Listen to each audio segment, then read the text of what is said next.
Titulares. Movimiento Construye envió documento al CNE para que no se dé paso a la impugnación de las votaciones en el exterior. Tras cuestionamiento de legisladores, el Ministerio de Finanzas informó que se les asignarán los recursos para su instalación. Comerciantes en Guayaquil muestran su rechazo por racionamiento eléctrico.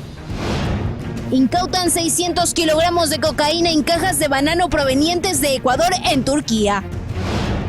Balacera en la Atarazana dejó a 4 secuestradores heridos y detenidos. Más de 200.000 menores en España han sufrido abusos de religiosos católicos. Y en los deportes, Liga de Quito y Fortaleza ya conocieron la cancha del estadio en donde se jugará la final de la Copa Sudamericana.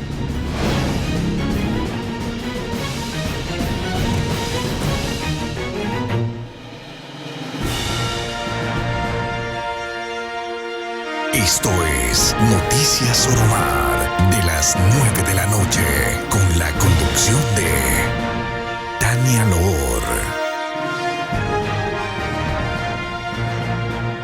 ¿Qué tal, amigos? Muy buenas noches y gracias por acompañarnos al cierre de esta semana laboral.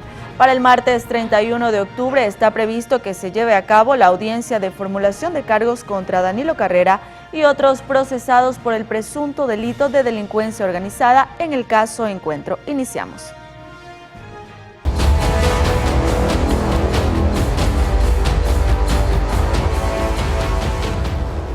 El ministro de Energía, Fernando Santos, se refirió a los apagones eléctricos, señalando que hicieron lo posible por evitar la crisis, pero que no es algo que se originó ahora. Una vez que empezaron los cortes de energía eléctrica en diferentes puntos del país, las autoridades empiezan a sentir la presión. El ministro de Energía, Fernando Santos, señaló que han hecho lo posible por evitar este escenario y reconoció la crisis. Hemos tratado de hacer lo mejor. Si hay culpa, la acepto, no tengo ningún problema. Yo he hecho lo mejor, tengo la conciencia tranquila. 800 megavatios he negociado de energías limpias y con dinero del sector privado. El modelo estatista, así como en petróleo, en electricidad, ha llegado a su límite, porque el Estado ya no tiene plata. Así es que lamentablemente habrá crisis. Asimismo, se refirió a la hidroeléctrica Coca-Codo Sinclair, señalando que esta crisis no es algo de ahora y advirtiendo que si continúa la regresión del río Coca, la situación podría ser peor. Coca-Codo Sinclair se robaron miles de millones de dólares. ¿Por qué ahí no protestaron? Desde ahí vienen los problemas. Por supuesto, hacen crisis algún momento y estamos dando las caras. Y quiero ser muy claro, muy claro. Esta situación puede ser un juego de niños si el Coca sigue la erosión. El Coca hecho en tiempo de correr, el Coca-Codo Sinclair, que está amenazado por la erosión regresiva. El rato que se vaya esa planta, 5 años y quedará el país sin luz. Ojalá la montaña que está aguantando siga ahí hasta que se hagan las instalaciones de protección. El funcionario manifestó que los cortes de electricidad en cada provincia se deciden de manera autónoma en relación a cada empresa. Cada empresa conoce su ciudad y su zona de influencia, su provincia, y ellas tomarán la decisión. Así es que son autónomas y lo harán de la manera que menos perturbe a la vida del ciudadano y a la actividad productiva. Cada empresa decidirá en dónde hace el corte un día, en dónde hace el corte el otro, para causar el menor daño posible. Finalmente indicó que si llueve en Cuenca o en el oriente y se llenan los reservorios de agua, los periodos de corte de luz podrían disminuir. Tania Loor, Noticias Oromar. Y hay que recordar que no es la primera vez que nuestro país sufre este tipo de cortes de luz. En ocasiones anteriores, la sequía también causó apagones que derivaron en grandes pérdidas económicas.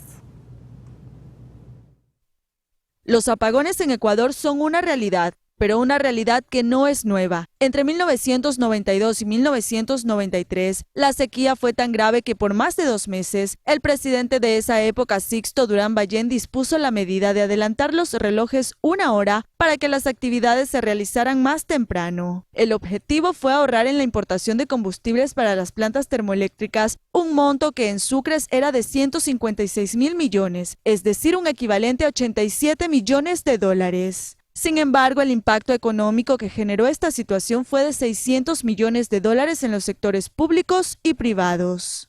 Otro periodo de apagones fue en 2009. En noviembre de ese año, el estiaje motivó un estado de excepción eléctrico, por lo que se viabilizó la importación de combustibles para las centrales termoeléctricas. Aquella crisis duró 2 meses y las pérdidas se calcularon en 1.200 millones de dólares. En el escenario actual no existe un cálculo real de las posibles afectaciones económicas. Lo cierto es que el sector industrial consume el 42% de la electricidad en el país, por lo que los racionamientos podrían producir considerables pérdidas económicas. Tania Loor, Noticias Oromar.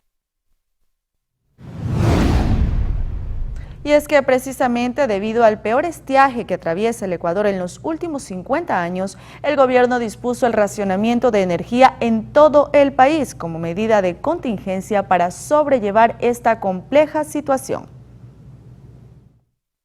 Desde este viernes, el país está padeciendo el retorno de los apagones. El racionamiento de energía eléctrica fue una de las medidas que tomó el gobierno, debido al poco abastecimiento por el estiaje que está atravesando la cuenca hidrográfica. Los proyectos de generación eléctrica, su contratación y ejecución requieren entre 2 y 3 años para su consecución, lo que implica que la actual falta de energía también es consecuencia de la inacción de gobiernos anteriores. Para normalizar el servicio, están en marcha las siguientes acciones. Recuperación del parque termoeléctrico. SELEC, 167 megavatios de la Termo Esmeralda hasta finales de octubre. CENEL, 20 megavatios hasta finales de octubre. Central Hidroeléctrica Sopladora, 100 megavatios hasta noviembre. SELEC, 54 megavatios nuevos con motores Hyundai operativos hasta finales de diciembre a enero. SELEC PEC, 80 megavatios Termogas, Machala, importación de gas. Además, las 9 distribuidoras de servicio eléctrico del país llevan adelante el proceso de contratación de energía emergente de 465 megavatios, que se prevé esté operativa hasta el 15 de diciembre. A la par, se gestionan contratos de importación de energía a mediano plazo con Colombia y Perú. Con esto, se pretende contar con 200 megavatios entre noviembre y diciembre. A su vez, se otorgarán títulos habilitantes al sector privado para la generación aproximada de 250 megavatios. La operación se concretará a finales de diciembre a principios de enero.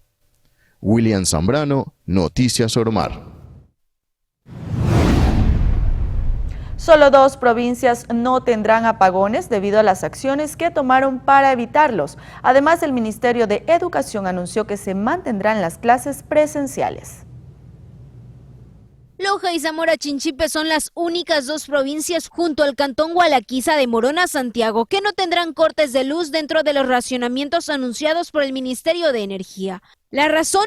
Las gestiones que las autoridades realizaron para evitar los apagones en esa zona. De hecho, mediante una rueda de prensa entre el gobernador Eduardo Punín y el presidente de la empresa eléctrica, anunciaron que se comprometen a generar su propia energía, con lo cual la empresa eléctrica regional del sur puede abastecer normalmente al servicio a la región sur del país en sus áreas de concesión. Además, también aseguraron que van a moderar el consumo de energía, aunque existe un cronograma establecido para que la ciudadanía esté prevenida. Por otra parte, el Ministerio de Educación anunció que se mantiene de manera presencial las clases a nivel nacional en todos los sostenimientos fiscal, fiscomisional, municipal y particular.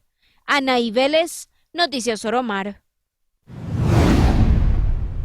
Por otra parte, el sector empresarial calificó de improvisada e irresponsable la notificación de los cortes de energía eléctrica en el país y mostraron su molestia por la falta de información.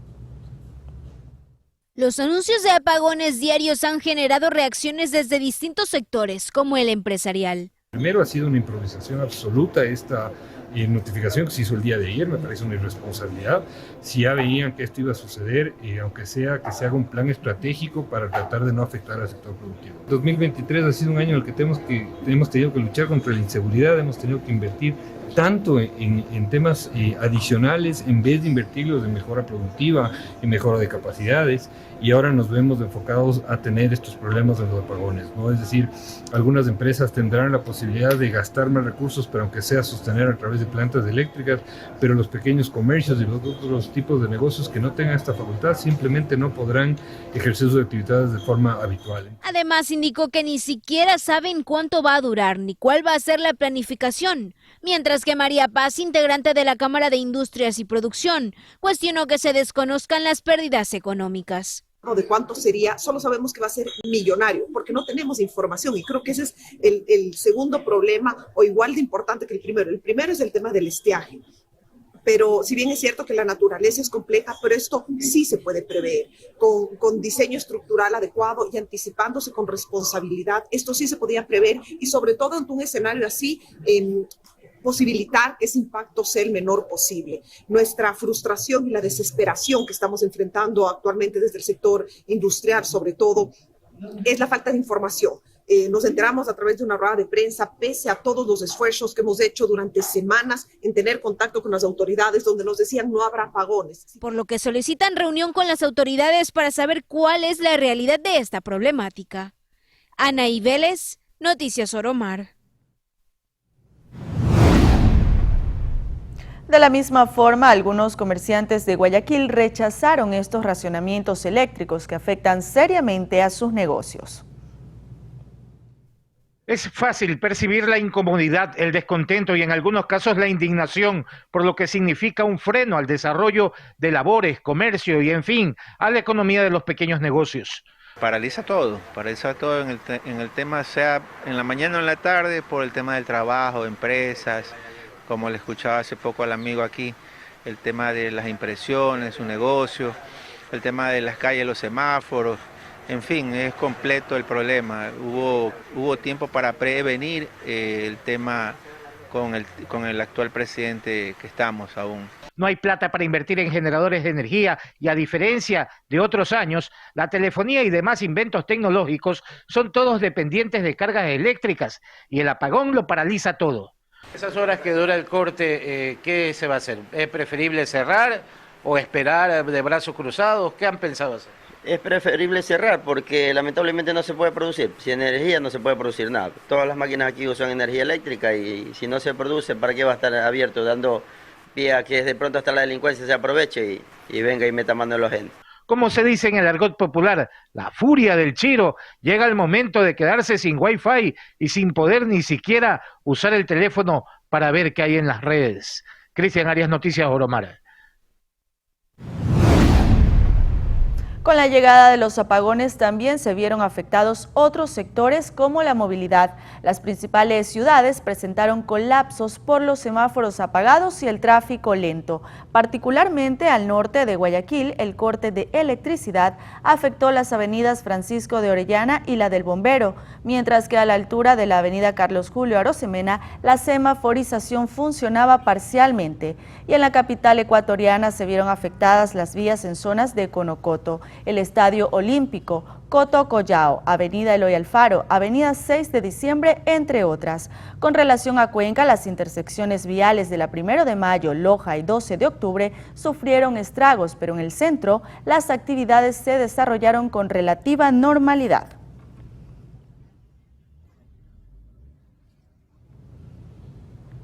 La empresa eléctrica regional Centro Sur dio detalles de los cortes de energía programados para las provincias de Azuay, Cañar y Morona, Santiago, conforme al protocolo dispuesto por el Ministerio de Energía y Minas.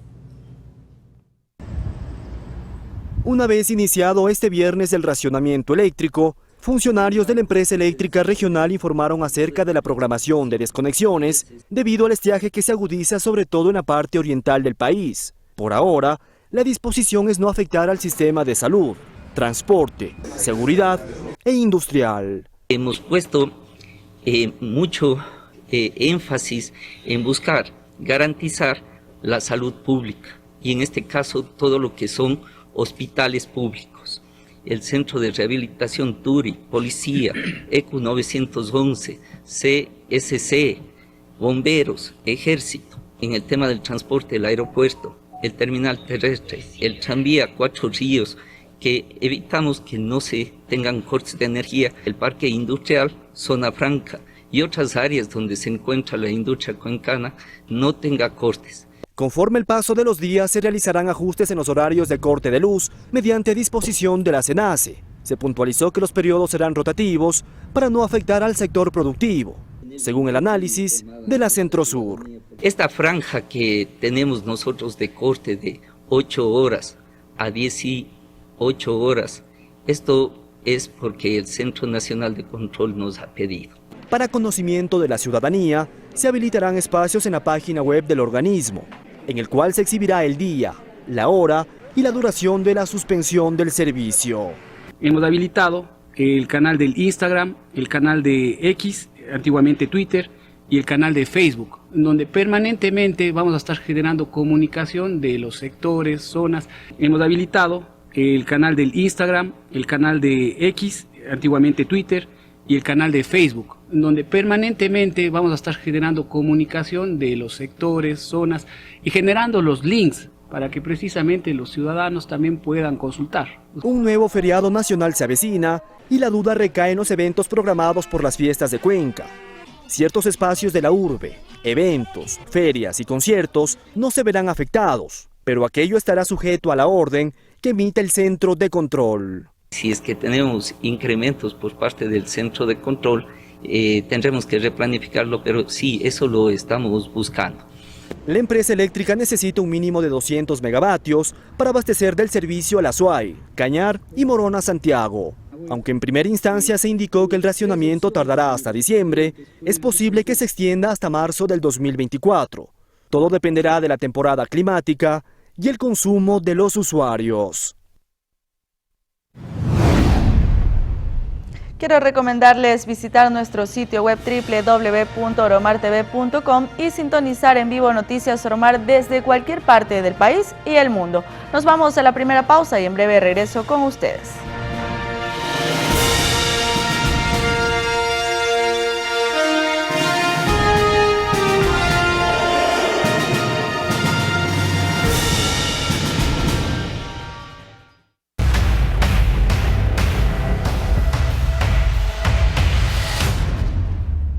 Gracias por seguir junto a nosotros. Mediante su cuenta de X, el Ministerio de Finanzas anunció que las directrices presupuestarias para el cuarto trimestre no afectarán al funcionamiento de otros poderes del Estado, por lo que se garantizará la asignación de recursos a la Asamblea Nacional para que pueda instalarse y posesionar al nuevo gobierno. Esto se dio luego de que los nuevos legisladores acusaran al presidente Guillermo Lasso de boicotear la posesión del legislativo.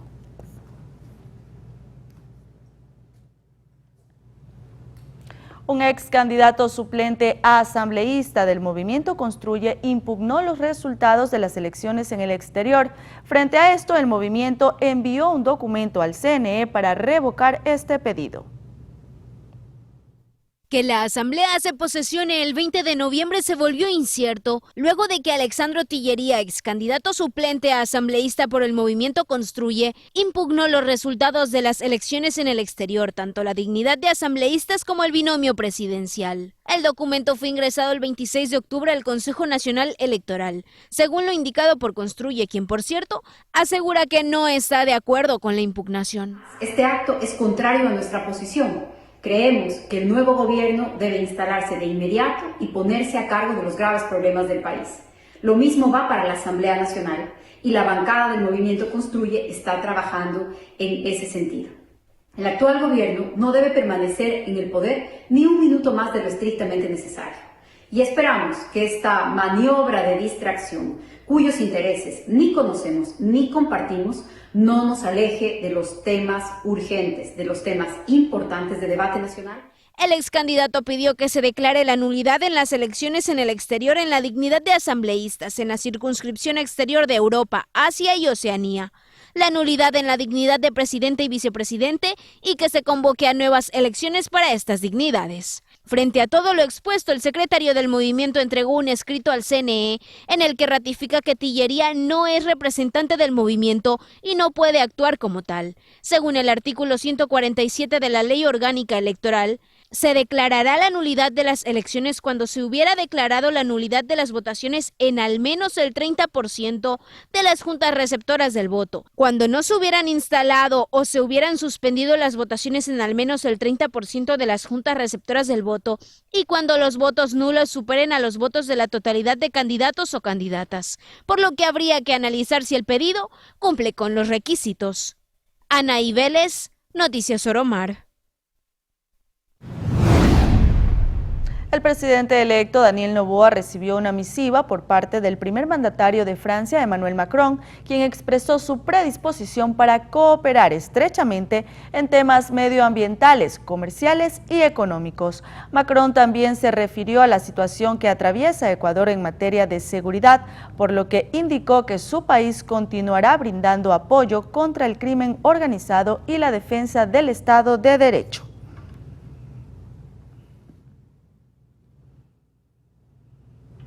Por otro lado, la aerolínea Avianca decidió suspender los vuelos de la ruta Quito-Cancún. La decisión se da 4 meses después de haber iniciado dichas operaciones. Según notificó la aerolínea, desde hoy los vuelos a dicho balneario mexicano estarán temporalmente suspendidos y la medida durará hasta el 27 de octubre de 2024.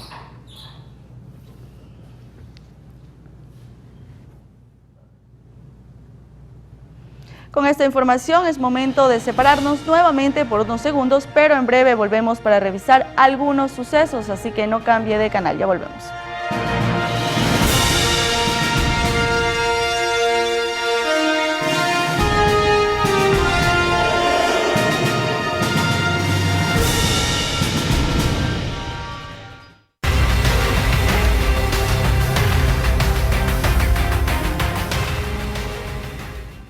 (21:30). El abogado defensor de la familia paterna de José Andrés Vintimilla indicó que en el proceso de investigación del asesinato existieron anomalías que evidencian la debilidad del sistema de justicia en el país. Ya han transcurrido 2 días desde que Fiscalía confirmó la muerte del joven Andrés Vintimilla Buccelli. El abogado defensor de la víctima accedió a dialogar con nuestro medio acerca del caso. El jurista comenzó explicando que los hoy procesados tuvieron comportamientos violentos con la víctima, lo que provocó el fatal desenlace. No sabemos exactamente qué les hizo tener un cierto roce con José Andrés, porque de hecho gente que les conocía a estas personas manifiestan que les habrían contado que José Andrés se portaba mal, que era mala persona con ellos y que eso ya les había generado algo de ira, que iban a buscarle a lastimar a José Andrés, a atentar en contra de su vida. Pero según versiones de conocidos de los implicados, José Andrés Vintimilla no demostraba agresividad. Y es más, rinden versión estas personas ya en favor de José Andrés, dando a conocer estos hechos, porque precisamente sabían que él no les había hecho nada. José Andrés era una persona totalmente tranquila. Con respecto al proceso judicial, el abogado manifestó que existieron elementos de convicción e información que fueron omitidas por ciertos gendarmes. Habían preguntado determinada información a un miembro de la Policía Nacional. No por una vez, no por 2 veces, no por 3 veces, sino hasta por aproximadamente 6 veces, información que era de conocimiento de esta persona y no la supo manifestar. Entonces sí nos hace pensar qué es lo que buscaba ocultar o qué ganaba ocultando. A esto se suma que un médico legista que realizó la evaluación médica a uno de los detenidos no registró las marcas de las agresiones que se evidenciaba en su rostro. Tuvo que ser aclarado este informe, tuvo que ser rectificado para indicar precisamente los traumas que tenía este ciudadano, que eran evidentes para cualquier persona sin el conocimiento de medicina en específico.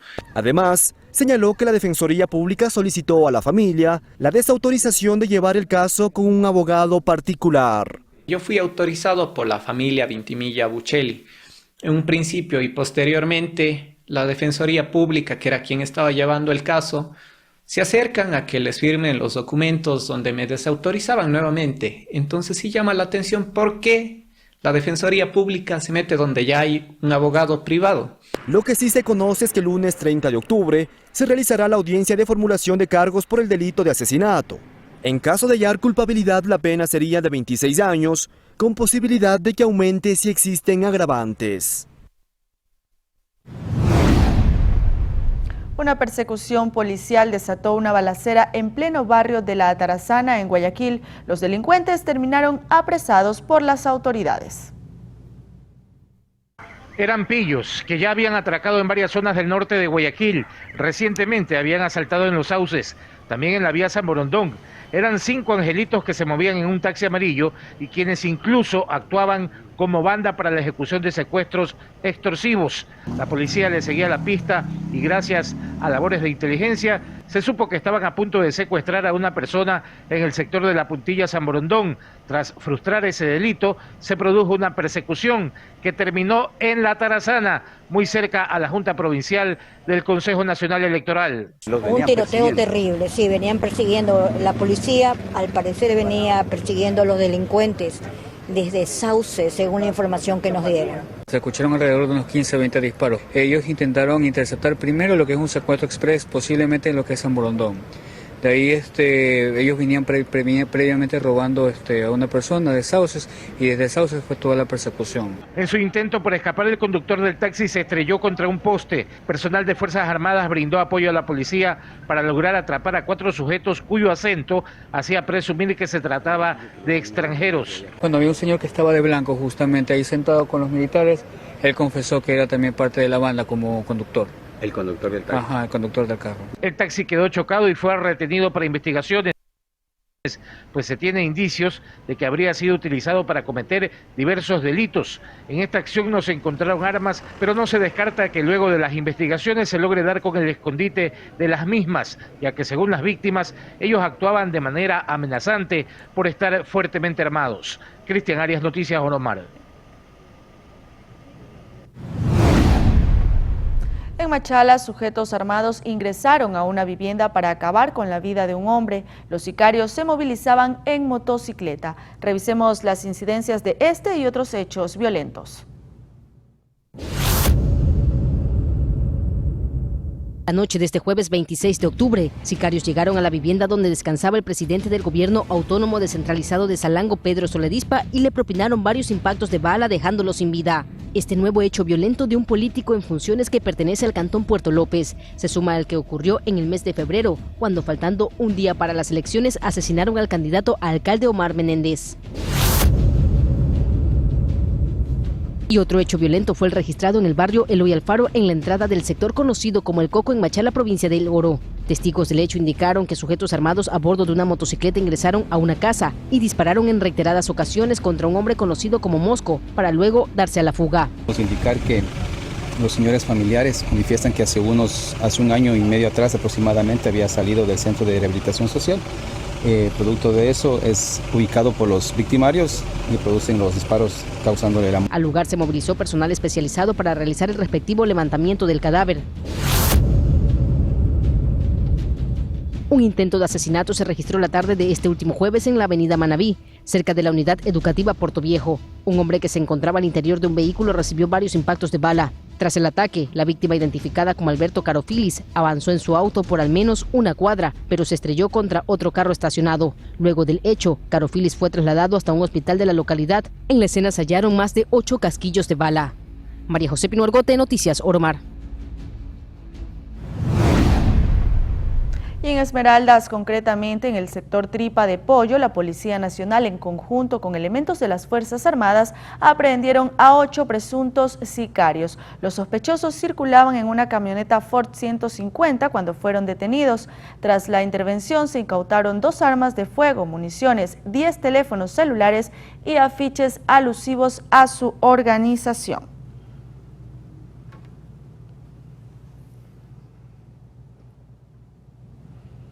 El Servicio Nacional de Atención a Privados de la Libertad activó los protocolos de seguridad en coordinación con la Policía Nacional y las Fuerzas Armadas ante una alerta de reacciones violentas por el presunto fraccionamiento dentro de grupos de delincuencia organizada. Aquella advertencia fue emitida por parte de la plataforma SOS Cárceles, donde además se detalló que dichos enfrentamientos se podrían generar en los centros penitenciarios de Turi, Machala, Quevedo y Cotopaxi.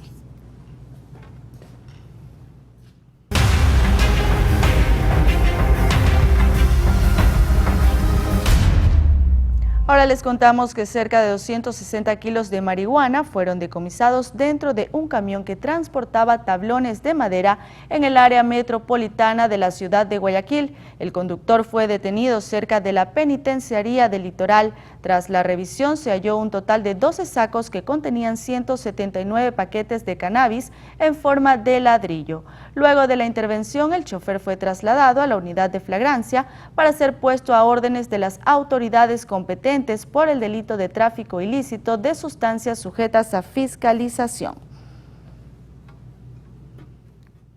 El día de hoy, a las 10 de la mañana, en el kilómetro 16,5 de la vía Daule, como referencia a la Penitenciaría del Litoral, realizó una interdicción de carreteras en la cual detuvo la marcha de un vehículo tipo camión de color blanco, en las cuales al realizar una inspección con colaboración del eje preventivo, el personal motorizado, se logró la ubicación en el furgón, en la parte trasera, de 12 sacos de yute, los cuales al realizar una inspección minuciosa se contabilizó un total de 179 paquetes, los cuales al ser realizada la prueba preliminar de campo denominada PIPH, nos dio un resultado positivo para marihuana, con un total de 292 kilogramos.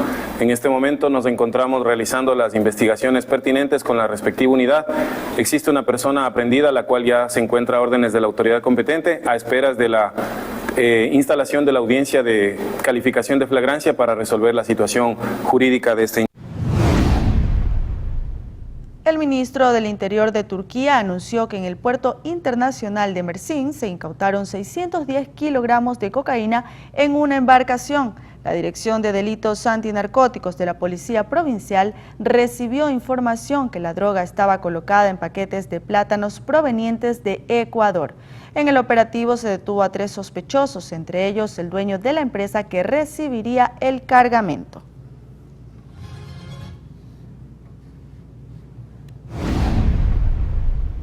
Cambiamos de información para contarles que se empieza a vivir el ambiente navideño en Guayaquil. La Fundación Malecón 2000 impulsa un concurso de arte con temática navideña con el afán de promover el cuidado de la naturaleza y el uso de materiales reciclados. Son diferentes figuras como lámparas, cuadros, objetos de decoración y hasta esculturas que constituyen una expresión de arte con el uso de materiales reciclados. Se trata del programa educativo de la Fundación Malecón 2000, que este año aborda una temática navideña. Esta es la 17ª edición de nuestro concurso de Reciclarte, que hoy se llama Recreando la Navidad. Aquí se están dando cita 19 instituciones entre fiscales y particulares. En el concurso participan niños y adolescentes de diferentes instituciones, en los que se busca fomentar la cultura del reciclaje, la conservación y el cuidado del medio ambiente. Hay 3 premios para quienes resulten ganadores. Bueno, son 3 premios. Los equipos están conformados por 4 alumnos y un docente. Entonces, para los ganadores, el equipo ganador van a recibir 5 bicicletas. O sea, siempre vamos a tratar de que los premios tengan que ver un poco con la cultura de medio ambiente. Son 18 años que la Fundación Malecón 2000 lleva desarrollando este programa que ha beneficiado a miles de niños y niñas. Al igual que en otras ocasiones, se contó con el apoyo de la Dirección de Acción Social del municipio, así como de diferentes empresas privadas. Cristian Arias, Noticias Oromar. Y de esta manera, amigos, llegamos a la parte final de este servicio informativo y también de esta semana laboral. Gracias, como siempre, por habernos acompañado. El domingo tenemos más información. Buenas noches.